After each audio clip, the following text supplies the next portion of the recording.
Et c'est à présent l'heure de la revue de la presse et des médias israéliens sur Studio Kalita. L'impasse politique dans laquelle se trouve Israël continue à faire la une de la presse israélienne ce matin, en particulier le Israël Hayom, qui nous donne ce matin la raison pour laquelle Benjamin Netanyahou s'obstine à rester à la tête du gouvernement pendant encore au moins 6 mois.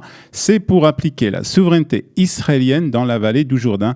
C'est ce qui explique en tout cas ce matin Yehuda Schlesinger dans le Israël Hayom. Le Likoud a proposé au parti Kahol Lavan que Benjamin Netanyahou soit le premier à la tête du gouvernement dans le cadre d'un accord de rotation entre les deux partis. Une fois cette mission accomplie, c'est-à-dire d'avoir imposé la souveraineté sur la vallée du Jourdain, Benjamin Netanyahou pourra laisser sa place à Benny Gantz. C'est en tout cas une proposition faite au parti Kahol Lavan, une proposition que Kahol Lavan ne peut refuser, explique ce matin un député du Likoud dans les colonnes de Israël Hayom. Le quotidien explique aussi que la course aux 61 voix continue. En effet, les députés ont encore une dizaine de jours pour se prononcer et choisir l'un d'entre eux pour former un gouvernement. Et hier, les équipes de négociation des négociateurs du Likoud et du Kahol Lavan se sont rencontrés sous les auspices de Yuli Edelstein. Et malgré la bonne ambiance qui est régnée, nous dit ce matin le Maariv, aucune avancée n'a été enregistrée. Parallèlement, le Haaretz nous apprend qu'un nouveau député du Likoud a exprimé hier son opposition à Benjamin Netanyahou. Dans une interview donnée à la radio Galei Tzahal, Yoav Kish a dit s'il y avait de nouvelles élections, il fallait obligatoirement organiser des primaires au sein du parti, au sein du Likoud. Si Benjamin Netanyahou n'a pas réussi à former un gouvernement 2 fois, il y a peu de chances qu'il y arrive une troisième fois. C'est ce qu'expliquait Yoav Kish. Yoav Kish donc contre Benjamin Netanyahou ce matin dans le Maariv. Et le Yediot nous parle en première page de la tragédie de la famille Kimel. Tzipi, la mère et son bébé de 3 semaines, Noam, ont été tués dans un accident de voiture sur la route 443 à proximité de Jérusalem.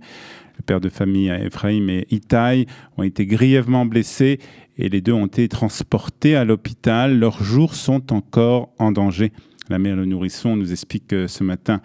Le Yediot Achronot ont été enterrés ensemble hier. Le Yediot ajoute que plus de 300 Israéliens ont été tués dans des accidents de la route depuis le début de l'année. On vient d'apprendre d'ailleurs que par les sites d'information qu'une Israélienne de 32 ans avait été tuée ce matin sur la route aussi.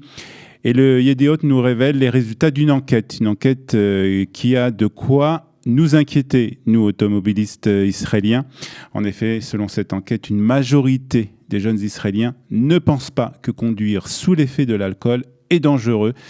Cette enquête révèle aussi qu'un jeune automobiliste sur 2 a avoué avoir conduit une voiture ou une moto sans avoir de permis de conduire. Le Maariv revient, lui, sur le terrible accident donc de cet accident qui a eu lieu hier sur la route 433 et nous explique que le conducteur qui a percuté la voiture de la famille Rimel était un habitant d'un village arabe près de Jérusalem. Il est âgé de 18 ans seulement et a été donc arrêté par la police.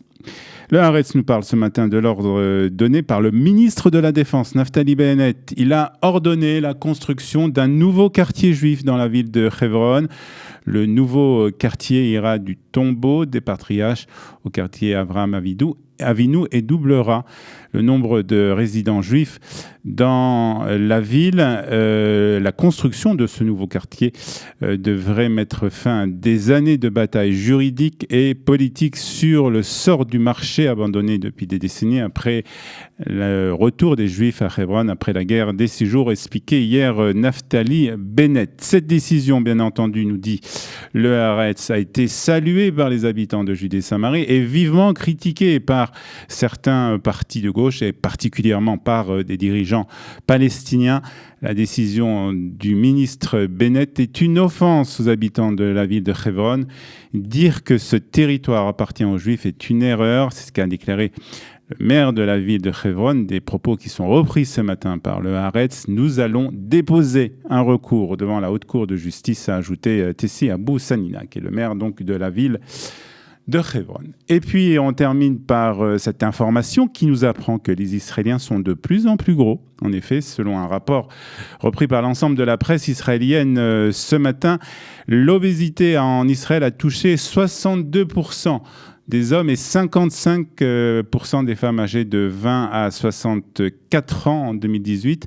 Selon donc, ce rapport qui a été publié hier, ces chiffres marquent aussi une augmentation significative par rapport à ceux publiés en septembre par le Bureau central des statistiques qui montrait que 55% des hommes et 41% des femmes étaient en surpoids. La nouvelle étude indique aussi par ailleurs que le statut socio-économique est fortement lié au taux d'obésité.